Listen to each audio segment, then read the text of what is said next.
Pues es un placer para mí tener un invitado tan especial hoy como es Bugui García. Hola Bugui, bienvenido al espacio Buenas. del Hilo Rojo.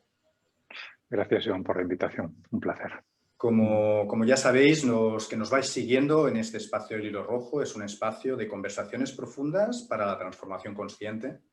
Y invitamos, ¿no?, a personas muy especiales que nos traen una palabra para que podamos profundizar en valores, en conceptos, que nos traen incluso herramientas y metodologías, pero sobre todo nos traen su energía, su voz, y que de alguna manera hoy me siento especialmente motivado con esta entrevista, Bugui, porque Bugui, tú vienes de Galicia, ¿no? ¿De dónde concretamente? Pues sí, te estoy hablando en este momento desde Porriño, a 15 kilómetros de Vigo, ahí Muy bien. cerquita de la frontera con Portugal.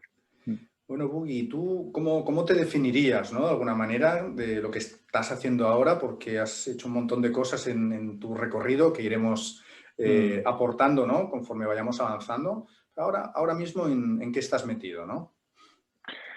Bueno, en este momento quizás lo que más me define sería un poco la metodología a la que he llegado, ¿no? Sería facilitador sistémico, pero creo que debajo de eso creo que me define la palabra creativo. Creo que sería Wow. una de las palabras que más me puede definir, sí. Qué Mm. bueno, qué bueno. Pues muchísimas gracias, Bugui. Ya sabes, ¿no?, que de alguna manera me gusta, ¿no?, y tengo tu permiso para poder presentarte desde otro lugar a través de una Mm. herramienta de autoconocimiento que hace más de 8 años que uso cada día, ¿no?, y con unos resultados realmente importantes, ¿no? Y esta Mm. herramienta es la astrología, que me gustaría, pues bueno, ir difundiendo, ¿no?, todo este conocimiento para que pueda ser de utilidad a todas las personas que nos escuchan y que sientan interés y curiosidad en ella, ¿no? Bueno, lo que Mm. puedo deciros, ¿no?, es que Bugui es un Sol en Sagitario, en casa 9, tiene la Luna con Urano, en conjunto con Urano en Libra, en la casa 7, y además es ascendente Aries, ¿no? De alguna manera vemos que hay como dos elementos predominantes, ¿no? Por un lado el fuego, por otro lado el aire, ¿no? Que de alguna manera, como todos sabemos, ¿no?, el oxígeno, ¿no?, el aire, hace que el fuego expanda su luz, ¿no?, su brillo, ¿no? O sea, de alguna manera la configuración de Bugui, ¿no?, lo que le aporta de alguna manera, siendo Sagitario, además en casa 9, son los grandes maestros. Son las Mm. personas que de alguna forma están en una constante búsqueda de la verdad, ¿no? Son los filósofos, los antropólogos, ¿no?, que tienen aquella curiosidad, ¿no?, de observar el comportamiento de una sociedad, de cómo están interactuando entre ellos para saciar la curiosidad realmente de cómo es, ¿no? Somos las personas que de alguna manera, me incluyo porque yo también soy Sagitario, que tenemos como mucha curiosidad por conocer otras culturas, ¿no? Cómo están, ¿no?, resolviendo sus temas particulares con distintas formas de ver, ¿no? Y esto lo que nos hace es expandir nuestra mente, ¿no? Es Mm. una energía de expansión, de apertura, ¿no? Todo lo que viene de Sagitario, casa 9, Júpiter, ¿no? Son como tres energías afines y que lo que hacen es abrir, expansionar, crecer, ¿no? Somos, de alguna manera, aquellas personas que lanzamos una flecha hacia un objetivo y todavía no hemos llegado, que ya estamos lanzando otra flecha a otro objetivo, ¿no? De alguna manera también, ¿no?, el tener esta luna con Urano, ¿no?, pues hace una persona que tenga una alta capacidad de poder abstraerse de todo lo emocional, ¿no? Tienen aquella capacidad de verlo desde fuera, ¿no?, y analizarlo mentalmente, ¿no?, de entender por qué aquello está funcionando de esta manera, ¿no? O sea que al estar en casa 7, ¿no?, y además en Libra, que es la casa de las relaciones con el otro, yo intuyo, ¿no?, pues que Bugui, tienes una alta capacidad empática, ¿no?, para conectar con el otro de una forma totalmente innovadora, revolucionaria, y que incluso, ¿no?, tienes esa capacidad de sostener al otro y encontrar el equilibrio perfecto entre lo que necesita, ¿no?, y lo que el espacio que necesita y el espacio de cuidado, ¿no? Es esa aproximación, ¿no?, de en qué distancia tengo que mantenerme con el otro para que sea perfecto, ¿no? Claro, la Mm. luna en Libra de alguna manera también lo que trae, ¿no?, es el hecho de generar espacios con el otro bellos, armónicos, fuera de conflictos, a pesar de que pueden haber conflictos, encuentro, ¿no?, cuál es lo bello que hay en ello, ¿no? Claro, finalmente, ¿no? El ascendente en Aries, claro, es el opuesto a Libra, ¿no? Libra es el empático, ¿no? El que se centra en el otro, el que vive a través del otro, pero Aries no, Aries es el que emprende, el que da el primer paso, el aventurero, ¿no? El que tiene el coraje de empezar algo sin saber realmente hacia dónde irá, ¿no? Luego ya miraré hacia atrás para ver qué ha ocurrido, ¿no? Claro, y entonces, como equilibrar todos esos elementos, de alguna manera, pues bueno, ha sido como uno de los grandes retos, ¿no? Sobre todo por lo que identifico en la configuración. No sé si te resuena todo esto que tiene que ver contigo. Me resuena completamente. Me resuena, sí, sobre todo esto último que estabas diciendo, ¿no? De hecho, siempre mi talón de Aquiles o la clave de alguna forma de la que ha sido mi descubrimiento, por ejemplo, ha sido la ansiedad, ¿no? Por esa capacidad de estar continuamente viendo pero al mismo tiempo de estar viviendo en un presente-futuro, ¿no? Y eso también con 27 años me dio un ataque de ansiedad que fue como mi primer renacer, ¿no?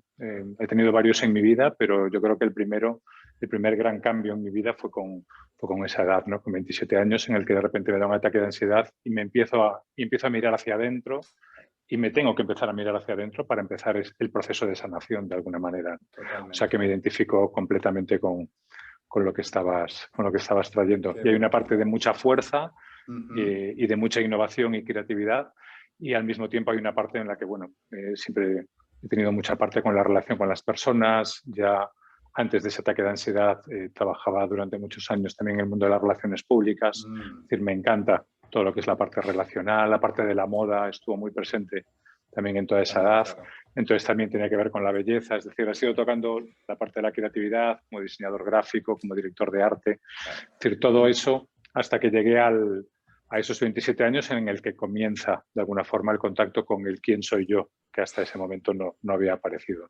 Qué bueno, qué bueno. Y a partir de entonces, ¿no? A partir de ese conectar con el quién soy yo, inicias pues un periplo, ¿no? De una búsqueda, ¿no? Como el viaje del héroe un poco, ¿no? De probar, ¿no? Distintos lugares, distintas disciplinas, ¿no? Y eso nutre de alguna manera para lo que después comentaremos más en detalle, ¿no? Que es tu método, ¿no? De facilitación sistémica, me imagino. Sí, todo comienza con el yo. O sea, yo además estudié de pequeño en un colegio religioso. Ajá. Y de alguna manera durante bastante tiempo tuve bastante rabia incluso contra el mundo de las religiones, el mundo de lo místico. Cuando me da ese ataque de ansiedad, justamente por esa parte un poco religiosa, con la primera religión que conecto, con primer método, es el método budista, que por lo menos es un método que aparentemente, pues para mí no tiene Dios, no tiene conexión de esa manera, y es como el primer método, ¿no? La meditación y el yoga durante varios años son mi primer... Bueno, siempre digo, el yoga en su momento de alguna forma me salvó la vida, ¿no? De alguna forma, y me hizo empezar a ver qué pasaba dentro de mí, mis procesos mentales, mi alimentación, y empezar a ver mi cuerpo como una máquina perfecta que había que volver a ajustar y alinear, ¿no? Que se había desalineado bastante. Trabajé muchos años también de noche y todo eso había ido haciendo que mi cuerpo llegara a sus límites. Exploré de alguna forma los límites que podía darse mi cuerpo terrenal, mi cuerpo físico, ¿no? Una vez que llegué a ese estudio, sobre todo del yoga, la meditación, a partir de ahí, durante varios años fui profundizando hasta que me hice profesor de yoga y meditación, mientras continuaba con mi camino de diseñador y de director de arte. Hasta que ya con 33, 34 años empiezo a conectar con otra parte de mí que fue también importante posteriormente, que fue la parte del desarrollo más de la sostenibilidad también, ¿no? Y de toda la parte de la conexión más con la naturaleza, y eso me conecta de repente también con temas como chamanismo, con temas como el origen. Entonces son como distintas puertas por las que comienzo a pasar, ¿no? Cuando llego a ese mundo más alternativo, que tiene que ver más con la tierra, con el ecologismo, ahí llega de alguna manera la siguiente pata para mí, que es la pata de la facilitación. Es decir, en el mundo alternativo me encuentro con grupos en los que de repente todos somos iguales, ya no hay dinámicas, aparentemente no hay dinámicas de jerarquías, y empiezo a descubrir las jerarquías ocultas, el poder oculto, y me preparo para poder equilibrar eso. En aquel momento en España solamente había una formación de facilitación, pero era una facilitación muy orientada a grupos horizontales, asociaciones, comunidades intencionales. Ahí descubro la facilitación, que me vuelve a dar otro giro en mi vida a nivel también autoconocimiento, porque me empieza a dar la relación de yo con el otro y de yo con el grupo. Y el siguiente paso, y ya en paralelo, prácticamente a aquella época, ya era 2008 aproximadamente, ya conecto con las constelaciones, ¿no? Que es como el último gran golpe, digamos, que me pone la vida adelante. Y aún tengo ese recuerdo, ¿no? De la primera constelación con mi padre y de verme a mí representado y de ver el representante de mi padre y de verlo delante y decir, esto es imposible que esté sucediendo, ¿no? Y eso ya me enamora completamente de la herramienta y empiezo a profundizar durante un montón de años en todo el tema de constelaciones, primero familiares y después ya organizacionales. Para las Descubro la personas que nos constelación. están escuchando, ¿no? Si puedes hacer una pequeña introducción de qué son las constelaciones, porque igual nos podemos ir, ¿no? A las constelaciones astrológicas. Bueno, tiene su relación, pero no se echa claro. Totalmente. Bueno, la constelación es un método que desarrolla finales de los 70 Bert Hellinger, en el que de alguna manera descubrimos que un sistema familiar se puede representar, se puede configurar en un espacio, haciendo que las personas, nombrando a las personas como parte de ese sistema familiar, ¿no? Yo trabajo con un cliente, ese cliente, si quiere ver la relación, pues por ejemplo, con su padre y con su madre, puede escoger una persona para él, una persona para su padre, una persona para su madre, y automáticamente esas personas empiezan a recibir información en su cuerpo, de alguna forma, que tiene que ver directamente con los entes y con los seres a los que hemos nombrado. Por lo tanto, se empiezan a ver las configuraciones que están ocurriendo en el sistema familiar y que normalmente pertenecen a la parte inconsciente de la persona, ¿no? Desde ahí podemos generar pequeños movimientos de sanación que ayudan a que ese sistema se vaya equilibrando y la persona muchas veces tome conciencia de realidades que hasta ese momento no había tomado, ¿no? Esto comentas que también se puede aplicar a organizaciones, ¿no? O sea, en empresas es algo que también funciona bien, ¿no? Sí, de la misma manera yo después lo que me fui dando cuenta es que realmente cualquier elemento, cualquier configuración que hagamos de personas, incluso de objetos, que le demos una intención, ese objeto o esa persona toma esas cualidades, ¿no? Por supuesto, en una constelación organizacional puedes ver cómo un departamento de marketing está relacionándose con un departamento de producción o como un equipo directivo, si están mirando todos un objetivo o están mirando hacia lugares distintos, ¿no? El problema para mí que tuvo en su momento en las constelaciones organizacionales era que después de ponerla mucho en práctica con equipos, era que cada persona a veces veía una cosa diferente. Es decir, es tanta información en tan poco tiempo que veía que a veces en vez de ayudar, a veces desbordaba de alguna manera y las personas no sabían qué hacer con aquello, ¿no? Todo esto dentro de mí se fue de alguna forma amalgamando hasta que se convirtió en eso que hoy en día denominamos facilitación sistémica, ¿no? Que es más esa mirada de sí, podemos darle la intención a las cosas, sí, podemos generar espacios, pero desde la parte de la facilitación vayamos paso a paso y vayamos haciendo que la información emerja para poder ordenarla y que sea realmente útil para el equipo en la medida en la que pueda tomarla, no desbordar con tantas a veces... o sea, que lo que has hecho realmente es que sea digerible, ¿no? O sea, tenemos un menú inmenso, ¿no? Con muchísima comida, vamos plato a plato, ¿no? Y en función de lo que sea necesario en cada momento, ¿no? Sí, es algo que de alguna manera se fue dando naturalmente. No es algo que buscara, sino que a base de ir incorporando en mí herramientas, yo creo que esa parte más pues, del yoga y la meditación, que traían más como más la presencia y la importancia de cuidar al yo. Después la facilitación, que tiene que ver más eso con el tema de que un equipo sea colaborativo, que podamos extraer la información, equilibrar el poder, acoger todas las voces. Y después la parte sistémica, que nos ayuda con los principios y toda esta parte de la intención y de ver qué ocurre en ese sistema. Todo eso de alguna forma se fue mezclando en mí y fue emergiendo, eso que hoy en día denominamos facilitación sistémica, pero emergió de una manera muy fenomenológica, ¿no? Que yo creo que es como emergen estas cosas. No emergió desde una teoría diseñada que la llevamos a la práctica, sino que desde una práctica continua, cuando me di cuenta, y no me di cuenta yo, se dieron cuenta realmente pues, un profesor como Ulises, se dio cuenta gente como Ramón, que tú conociste y que haya estado también aquí en el Hilo Rojo contigo. Es decir, personas desde fuera empezaron a ver algo que decían, esto que estás haciendo es diferente y hay que ver de qué manera se puede modelar para llevar al mundo, ¿no? Y desde ese confiar en lo que las personas desde fuera miraban y ver empezar a ver que había algo que podía ser diferente, pues ahí estamos, en este viaje desde unos años. Sí. Bueno, pues démosle la bienvenida a eso también, ¿no? Oye, que nos hemos lanzado ya aquí a la conversación. Yo te quería preguntar algo, Bugi. Dale. ¿Qué palabra nos traes hoy? Igual me suena, ¿no? Pues sí, pues la palabra que he escogido es facilitación, porque yo creo que es la palabra que ha ido acompañándome estos años, ¿no? Sobre todo por el tema de hacer más fácil las cosas, ¿no? Como veíamos también por mi propia carta natal, tengo mucha intensidad habitualmente en mi vida y eso puede tener tendencia a veces a complicarme o a hacer algo muy complejo por intentar hacer demasiadas cosas, ¿no? Y para mí la facilitación en su momento me ayudó a relacionarme con las personas desde un lugar diferente, a poder observarme el impacto, sobre todo, que yo generaba en las personas y a aceptar también el impacto que generaban los grupos en mí, ¿no? Del cual no era tan consciente. Por eso le tengo como mucho cariño, de alguna manera, a esa palabra, porque intento desde ese momento, a veces lo consigo, obviamente, a veces no, hacerme la vida un poco más fácil. Qué bueno, ¿no? Y qué bien, ¿no? Porque ahora tenemos mucha tendencia, ¿no? Con toda la información que existe, ¿no? Que somos capaces de atraer, ¿no? Ya sea de Internet o de otros medios, a complicarnos la vida, ¿no? Y a intentar, ¿no? Buscar como una solución perfecta y al final nos quedamos en la mente, ¿no? En la cabeza, ¿no? Intentando discernir cuál es la mejor opción. Y tú nos traes otra opción, ¿no? Adicional, ¿no? Me gusta mucho una palabra que usas también que sea sensar, ¿no?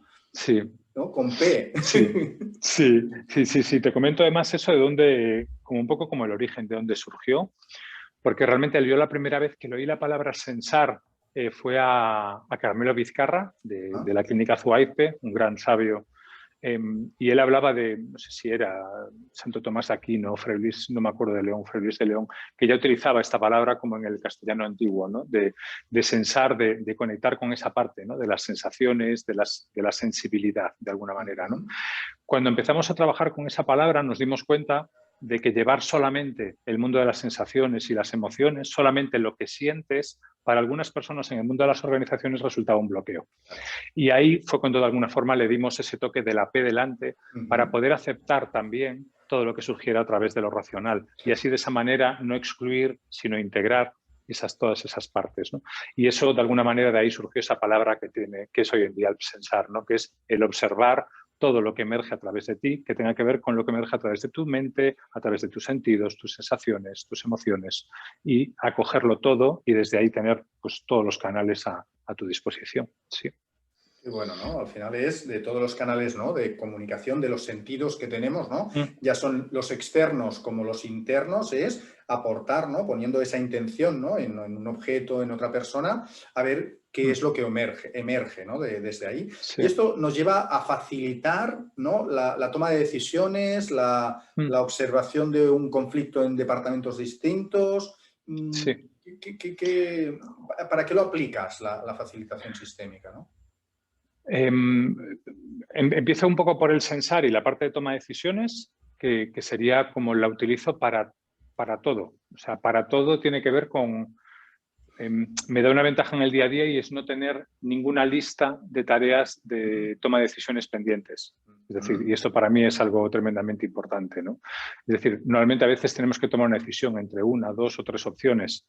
Lo que me permite el sensar, y en esto podemos compartirlo con las personas porque no es ningún secreto, tiene que ver con cuando tengas que tomar una decisión, escribe en un post-it cada una de las decisiones que quieras tomar, lo doblas y sencillamente lo extiendes en un espacio y acércate con tu cuerpo y observa qué es lo que pasa en tu cuerpo, ¿no? Incluso lo podríamos hacer también como hace la kinesiología, ¿no? Podrías coger cada uno de esos post-its, digamos, y ver dónde está la fuerza y cuál no. Al final esto lo que nos viene a decir es que nuestro cuerpo conecta con una información que conecta desde un canal diferente al que conecta desde nuestro lado racional, desde nuestro lado mental. Por lo tanto, si tenemos abierto ese canal, yo desde si me compro un ordenador u otro, puedo tomar la decisión a través de esto, si escojo un hotel u otro para hacer un curso, o si tengo que dar antes un curso u otro. Es decir, para cualquier decisión que yo realmente sienta que no tengo claridad, ¿de acuerdo? Automáticamente lo que hago es hacerlo desde ese lugar, ¿no? Y en otro momento, ¿no?, de la historia, quizás esto lo llamarían brujería, ¿no? Uy, esto Seguramente. es como magia esto, ¿no? Sí, sí. Hoy en Sí. día tenemos algo ya a nuestro favor, como ya la ciencia se está acercando. De hecho, Antonio Damasio, por ejemplo, ya en uno de sus estudios, que es muy interesante con un tema de unas barajas de cartas, ¿no? Como hay unas barajas de cartas que tienen un juego en el que según, pues imaginemos que si tenemos varias barajas de cartas, una de las barajas de cartas sabemos que cuando lleguemos a la carta 30, esa Ajá. baraja sería la que gana a la otra baraja, ¿ok? Si vamos sacando carta a carta. Hace unos años ya hizo un estudio en el que empezó a medir las sensaciones que aparecían en el cuerpo, las Mm, microsensaciones, y se dio cuenta de que el cuerpo sabía en la carta 10, antes de que la mente llegara a esa carta número 30, que ese era la parte de la baraja, o sea, era la baraja que era la adecuada claro, para el claro. juego, ¿no? Por lo tanto, creo que la ciencia está muy cerquita y nos estamos acercando Ujú, mucho ya a esta parte, ¿no? ujú. El cuerpo tiene una sensibilidad muy alta a información que está delante, ¿no? Claro. Entonces, si empezamos a hacer caso a esa intuición, que Ujú, podríamos llamar en ujú, un momento ujú. dado, ¿no? Si estás atento a lo que está pasando en tu cuerpo, que a veces es un acelerón, un latín, a veces es un toque en la piel, que se te pone la piel de gallina, a Ujú, veces es sencillamente sentir que tu cuerpo, hay algo que no va, que no se acerca. Si estamos atentos a eso, claro, podemos ser mucho más rápidos en tomas de decisiones y sobre claro, todo creo que tomar mejores decisiones, no solo claro. ser más rápidos, ¿no? Sí. Claro, muy interesante todo lo que comentas, ¿no? Antonio Damasio, podemos decir, ¿no?, que es un neurocientífico, ¿no?, y que el cerebro es tan complejo, ¿no?, que ahora están empezando, ¿no?, a conocer algo más en profundidad de cómo funciona, ¿no? Y Mm. algo que es muy interesante que has empezado a introducir es el estar atento al cuerpo, ¿no? Entonces, cómo en una sociedad donde se prima la velocidad, ¿no?, y sabemos Mm. que el cuerpo tiene unos ciclos como más lentos, ¿no?, el hecho de poder estar un momento, ¿no?, para sensar, ¿no?, pues parado, respirando, sintiendo el cuerpo, cuando de alguna manera pues estamos con esa inercia, ¿no?, del día a día, Mm. de una cosa detrás de otra y habitualmente en la mente, ¿no? O sea, Sí. ¿cuál sería una primera recomendación, ¿no?, para poder practicar el sensar? Porque me parece absolutamente espectacular el hecho de, ¿no?, tomar decisiones, ¿no? ¿Cuántos meses puedo estar pendiente, ¿no?, de tomar una decisión correcta cuando el cuerpo, ¿no?, de alguna manera ya tiene esa intuición, Mm. esas sensaciones, ¿no?, de decir cuál es el camino más adecuado? Cuando decimos más adecuado, también introduzco algo que es lo más congruente para mí ahora, tomar esa decisión para hacer el proceso de aprendizaje. Quizá no sería lo que esperaríamos mejor, ¿no?, porque a Mm. veces es lo más adecuado que tú tienes que vivir, ¿no? Exactamente. ¿Cómo lo explicamos esto, Buggy? Exactamente. Sí, claro, obviamente tu cuerpo lo que te va a dar es la información de qué es lo correcto para ti en ese momento de tu vida y en ese momento de aprendizaje, ¿no? Lo bueno y lo malo al final son dos etiquetas que volvemos a una etiqueta racional y una etiqueta mental, ¿no?, de qué es bueno y qué es malo, ¿no? Claro, en el momento algo puede parecer malo y posteriormente cuántas veces nos pasa en la vida, ¿no?, y descubrimos que ese era el camino por el que teníamos que pasar para el aprendizaje, ¿no? Ahora cada vez más también está de moda en estos últimos años, ¿no? Está entrando de moda el mindfulness y el Ajá. mindfulness lo que nos está ayudando de alguna manera tiene que ver con esto, ¿no? Con a hacer por lo menos que nuestra mente vaya un poquito más lento, ¿no? A poder observar por lo menos que entre pensamiento y pensamiento hay algo que puede ser un espacio de vacío, ¿no? Para mí hay algo muy importante que tiene que ver con todo esto y es que yo no soy mi mente. Es decir, cuando las personas se identifican 100% con los pensamientos que pasan a través de su mente, llega un momento que piensas que tú eres tu mente, que tú eres tus pensamientos, ¿no? Para mí ese es uno de los grandes problemas que tenemos hoy en día. Si estoy 100% pendiente y hago caso 100% de lo que mi mente me dice, que hoy mi mente me puede decir que soy un ser maravilloso y un profesor increíble y mañana mi mente me dice que soy un engaño y pasado me dice que soy horrible y pasado que es verdad, ¿no? Y vamos descubriendo en la montaña rusa que ninguna de las partes de la montaña rusa, ni la más alta ni la más baja, es verdad. Ahí de alguna manera podemos empezar a mirar como nuestra mente es un proceso de pensamientos que van pasando, pero que ese proceso de pensamientos no soy yo, ¿no? En cambio, las sensaciones que aparecen en mi cuerpo sí están más cerca de lo que Bueno, soy yo. Es decir, interesante eso. En ese sentido, sí hay algo ahí que en la parte de las emociones que surgen, si yo siento rabia, esa rabia sí es verdad. En ese momento yo estoy sintiendo rabia. Eso inevitablemente es verdad. Pero que mi mente me diga que yo soy maravilloso o que yo soy lo peor, eso no es verdad. Sencillamente son picos, de alguna forma, como de un electrocardiograma, que es, a veces nos salimos hacia arriba o hacia abajo, ¿no? Claro. Por lo tanto, yo siempre digo más, mi cuerpo me dice más verdades de las que me dice mi mente. Mi mente la puedo utilizar para pensar, para razonar, para etiquetar, para tal. Tiene una función fantástica en mi vida, pero mi mente no soy yo.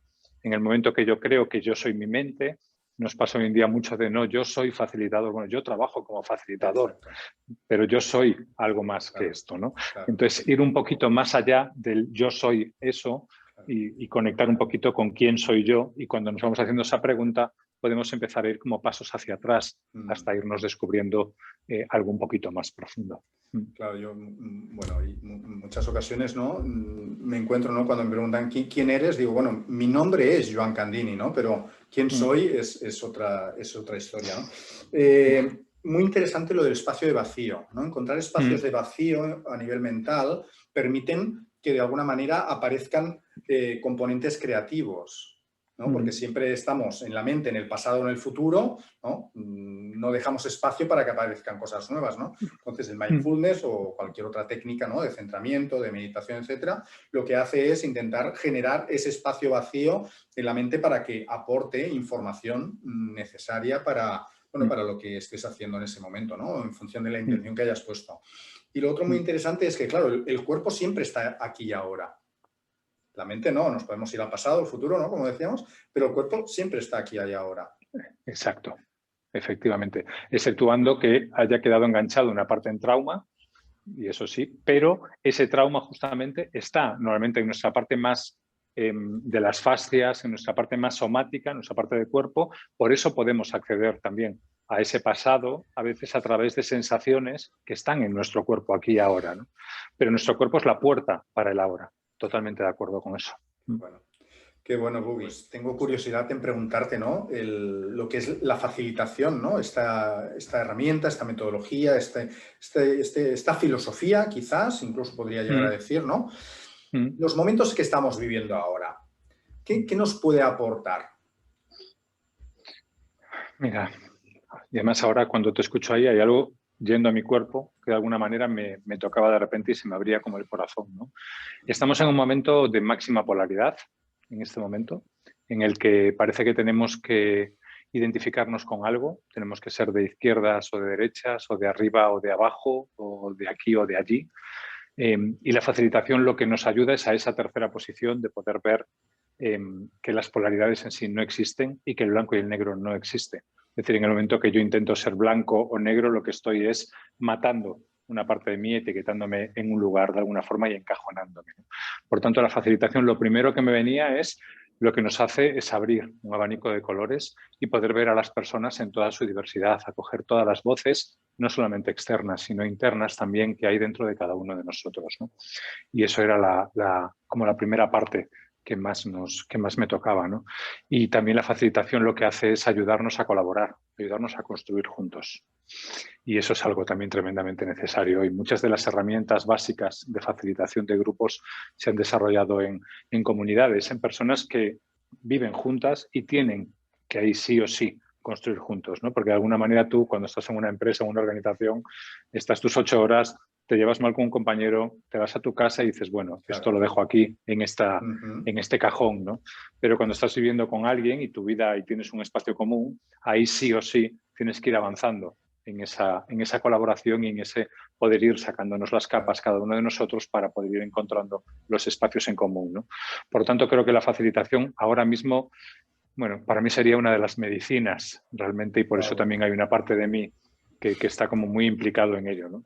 Porque es una de las medicinas para poder hacer un mundo en el que nos podamos mirar y construir juntos, es decir, que podamos mirar el potencial de lo que aportamos cada uno de nosotros, en el que todos somos diferentes y todos somos únicos, pero todos juntos en sí tenemos que generar algo que somos una gran unidad, ¿no?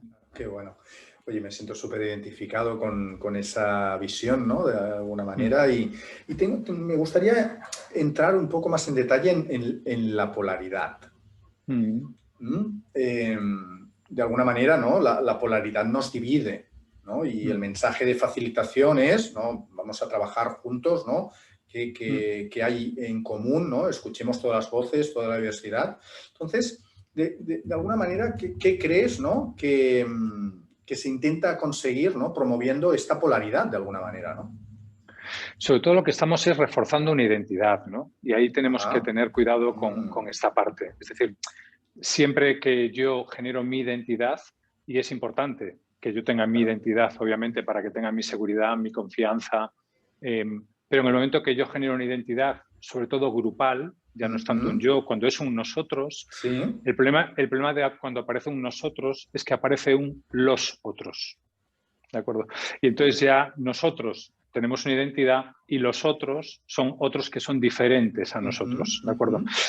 Mientras son diferentes a nosotros, hay una distancia, pero hay unas partes que son comunes y recordamos que todos somos humanos, que estamos aquí con un objetivo X y que tenemos muchas cosas en común. Por ejemplo, en este momento ya parece que todos tenemos claro que tenemos en común un planeta Tierra y parece que tenemos en común pues, determinadas cosas como el hambre en el mundo, como tal. Es decir, ahí parece que mientras mantengamos ese punto en común, podemos mantener el yo, mi identidad, ¿no? En el momento en el que yo pierdo la mirada del otro, mi identidad se convierte automáticamente en una dictadura y se convierte en un yo, lo mío es verdad y lo tuyo automáticamente es mentira. Por tanto, comienza lo que tenemos ahora mismo continuamente, que es esa guerra entre el yo, entre el nosotros y el los otros, ¿no? Ahí es donde llegamos a las polaridades, ¿no? Cuando la polaridad nos vamos muy a los extremos, automáticamente perdemos la mirada del otro lado, ¿no? Y desde ese lugar empezamos a entrar en un espacio que podemos llegar a un punto que sería un punto psicópata, que es realmente el punto de la persona que tiene cero empatía con la persona que tiene enfrente. Y un grupo puede ser un grupo psicópata en el momento que ese grupo deja de ver nada de lo que hay en el otro lado, ¿no? Toda la culpa, todo pasa a ser del otro lado, ¿no? Y hoy en día tenemos tanto los nacionalismos como tenemos, bueno, 1000 problemas en el mundo que tienen que ver con esta identidad, Europa-África, o esa identidad de nosotros, y entramos en ese mundo egoico del tenemos que luchar para salvarnos a nosotros, el resto ya nos da igual, ¿no? Ahí es donde yo creo que ahora mismo hemos llegado, espero que a la máxima polaridad, porque más allá creo que no podemos ir, y espero que estemos yendo hacia un camino de vuelta, por lo menos en las organizaciones estos últimos años parece que ya lo estamos viendo, que es un camino de vuelta de, bueno, ok, tenemos nuestra identidad, pero ¿qué tenemos en común también, ¿no? Siempre hay algo que tenemos en común y tenemos que buscar esos puntos en común para poder construir. Qué bueno, qué buen mensaje, Gugi. Sí, y me venía, ¿no? Con el tema de la identidad grupal, de alguna manera, vamos a intentar saciar, ¿no? Una necesidad básica que es la pertenencia, ¿no? A un grupo, ¿no? Y para no sentirme solo o para lo que sea, ¿no? Entonces, de alguna manera, algo que se está ya construyendo son distintas comunidades, distintos grupos, ¿no? Para que el máximo número de personas posible, ¿no? Pues se sienta identificado con otros grupos, fuera de la derecha, la izquierda, arriba, abajo, Barça-Madrid, ¿no? Para poder encontrar esos puntos en común, ¿no? De unión y que podamos construir a otro nivel, ¿no? Me ha gustado mucho lo que comentabas también, ¿no? De esta tercera dimensión, ¿no? Desde esta tercera postura, ¿no? Y observar el sistema, ¿no? Observar lo que está ocurriendo con una mirada más distanciada, ¿no? Para no involucrarnos emocionalmente a tope y nos enceguemos, ¿no? O sea, veo, ¿no? En esa identidad grupal cuando llegamos al psicópata, ¿no? Como que nos cegamos, ¿no? Ya no vemos nada, ¿no? Nos creemos todo lo que ocurre en ese sistema, que pueden ser, claro, yo ahora quizá puedo decir sistemas tóxicos o antiguos o anticuados, obsoletos, ¿no? Y que de alguna manera es necesario trascender esas creencias, esa visión, esa identidad hacia otros niveles, ¿no? Sí, sí, somos seres grupales, obviamente, y en nuestro ADN está pertenecer a esa tribu, ¿no? De alguna manera, en nuestro origen, lo peor que te podía ocurrir como ser humano era ser excluido de la tribu. Fuera de la tribu no había vida, ¿no? De alguna forma, si vamos a sistemas grupales que aún existen hoy en día, como una tribu en África, en muchísimas tribus se sigue hablando del nosotros, ¿no? La palabra Ubuntu, que tiene que ver con esto, tiene que ver con el nosotros. Yo no soy nada ni nadie sin el grupo, ¿no? Provenimos de ahí. Hemos ido viajando a lo largo de la historia del yo no soy nada sin el grupo al yo soy. Y hemos ido, y ahí es donde hemos conectado con esta identidad. Hemos llegado al punto máximo de este concepto de superhombre y este concepto de yo como ser único y demás, pero es que tenemos que volver a la tribu. Es decir, yo solo no soy nada, es decir, sin el otro, ¿no? Yo esto lo digo muchas veces a personas cuando dicen, no, es que yo meditando estoy muy tranquilo y tal. Sí, para mí la meditación mientras tú estás solo es la teoría. Para mí la práctica es cuando estás con tu grupo de amigos, cuando estás delante de tus padres y cuando estás en la cena familiar con tu cuñado. Ahí es donde se ve realmente quién tú eres, no cuando estás meditando. Es decir, meditar es muy... No es que sea fácil, pero una vez que aprendes, no, de acuerdo, está muy bien estar tú solo, pero realmente quién eres se ve en relación, ¿no? Y porque tenemos esa necesidad, lo que tú decías, es una necesidad básica nuestra, pertenecer. Pertenecemos a un sistema familiar cuando nacemos, de alguna manera en la adolescencia viajamos más allá de ese sistema familiar para encontrarnos a nosotros mismos y buscar nuevos grupos en nuestra vida a los que pertenecer, sea nuestra nueva familia, sea nuestra organización, sea lo que sea, ¿no? Esos grupos es tan importante esa pertenencia porque es lo que me hace, de nuevo, volver a buscar una nueva identidad con personas que tienen cualidades o miradas o intenciones o objetivos similares a los míos. Claro, claro. Y entiendo que hay una parte, ¿no?, que sería como muy necesaria practicar, ¿no?, que sería la empatía hacia el otro, ¿no? El hecho de ponernos, ¿no?, en los zapatos de otra persona, en otro grupo diferente, ¿no? Y entender que al final, pues esa parte que están viviendo desde ese lugar, pues también tiene mucho que ver con el propio grupo, ¿no?, al que perteneces. O sea, ese es un poco el viaje que propones también en la parte de facilitación.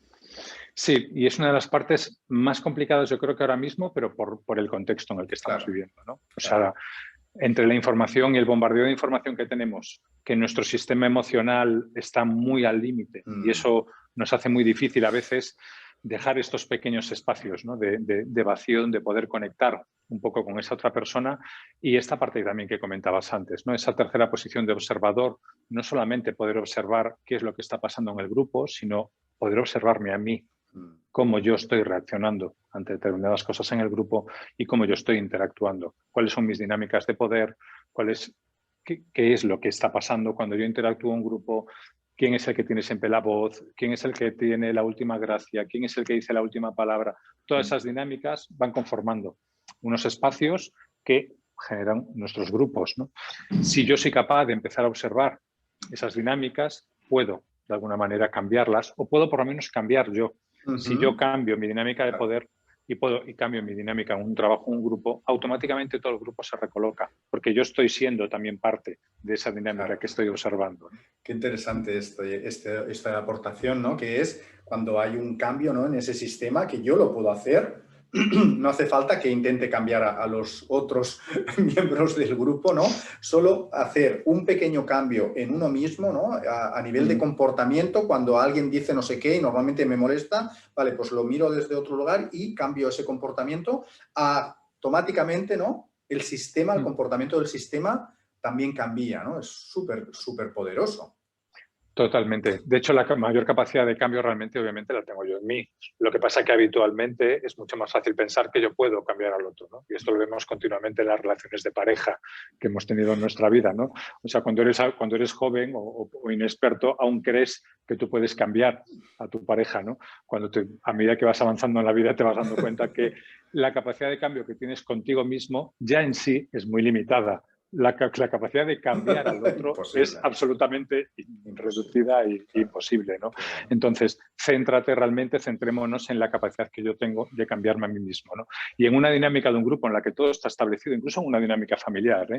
O sea, en la dinámica familiar yo invito a la gente a explorar cuál es su lugar en la familia y qué ocurre si él cambia un poquito su dinámica, ¿no? Es decir, yo hasta que encontré la facilitación, por ejemplo, yo recuerdo en mis grupos de amigos, incluso mi grupo familiar, como siempre pues utilizaba, por ejemplo, mucho la ironía, como utilizaba la última palabra para dar el toque de gracioso, como tal. Cuando fui consciente, y eso me lo hizo ver en la propia formación, porque me daban feedback y espejo continuo los compañeros, de que yo, como tenía un gran poder verbal, tenía gran capacidad de hablar, eso lo estaba utilizando continuamente. Cuando empecé a decir, wow, yo estoy haciendo esto, voy a dejar de hacerlo, a ver qué ocurre. de repente empiezan a aparecer otras cosas. Y empiezan a aparecer voces que hasta ese momento no tenían lugar y empiezan a poder desarrollarse.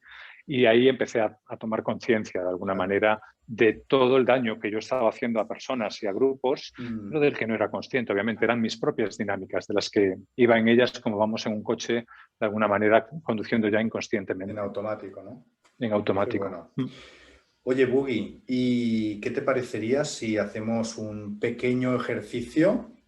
Imagínate que por un momento, ¿no? Tenemos aquí una máquina del tiempo que nos ayuda a ir, ¿no? Hacia el futuro, no sé, 2, 5, 10 años delante o incluso 100 años, ¿no? Da igual, ¿no? Imaginemos por un momento donde la facilitación, ¿no? o los beneficios de la facilitación, esta tercera mirada, poner, ¿no? el punto en común de los grupos, ya es algo que está presente. Es algo, ¿no? Hemos evolucionado de tal manera que todo esto ya está presente en todos los ámbitos de nuestra vida, ¿no? ¿Cómo ves, ¿no? la organización, la sociedad, las instituciones, una vez esto ya es así? Imaginemos por un momento, o soñemos.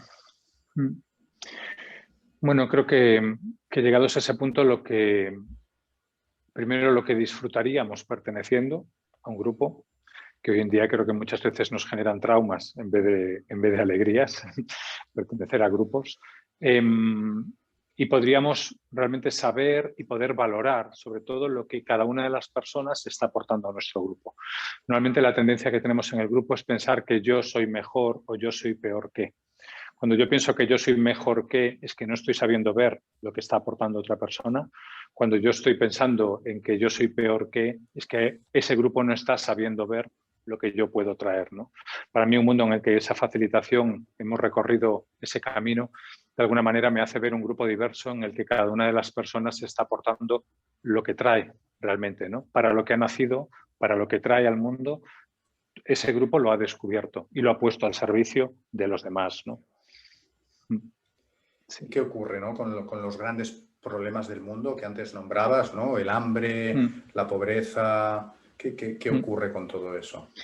Con todo eso realmente, claro, desaparecería de alguna manera, ¿no? O sea, estaríamos equilibrados, viviríamos en un mundo de equilibrio, en un mundo de equilibrio interno y de equilibrio externo, porque yo no tendría que estar buscando dar algo que no soy, que hoy en día también tenemos un problema quizás social, ¿no? Con intentar ser algo que la sociedad creo que demanda, pero que no soy, ¿no?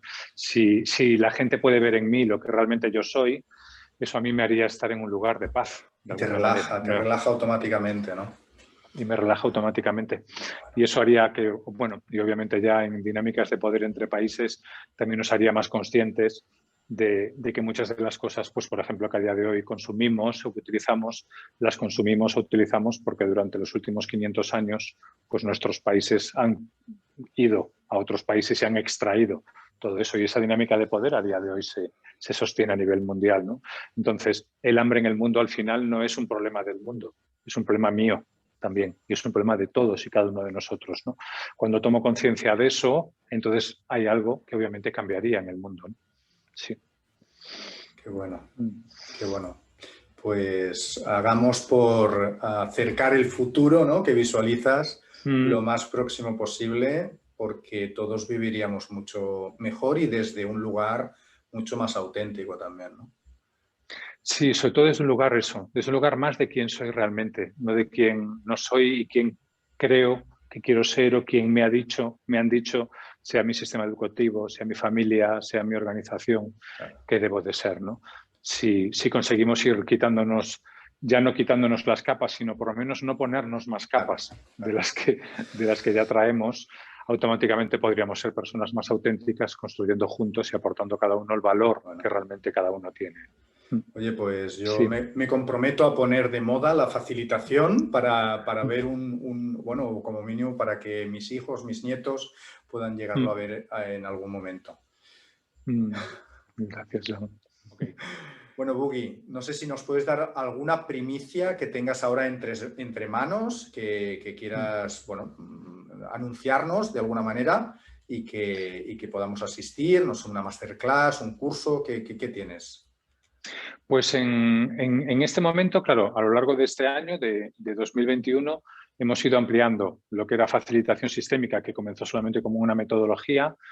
Ahora hemos ido ya hacia un academy, es decir, la facilitación sistémica se ha quedado como digamos, la gramática, como la metodología, como el lenguaje de todo esto, y ya hemos sacado pues, temas como el facilitador interior, y estamos ya preparando temas como pues, un desarrollo de un ciclo importante de conflicto y que empezará seguramente después de verano. O sea que yo ahí sí que invitaría a que las personas estén atentas y que en nuestra página facilitacionsistémica.com ahí van a tener todos los datos de las últimas cositas que están en ebullición en este momento. Perfecto, Ugi. Oye, muchísimas gracias. Ha sido todo un placer charlar contigo, conocer más acerca de la facilitación, de dónde viene, hacia dónde va, ¿no? Y me quedo con esta imagen de un mundo en equilibrio, donde las personas pues, están conectadas, ¿no? Con su equilibrio interno. Y eso se muestra en un equilibrio externo. Y, oye, muchísimas gracias por toda la labor que estás haciendo, no solo tú, sino todo el equipo de la comunidad de facilitación sistémica, y enhorabuena por vuestro trabajo.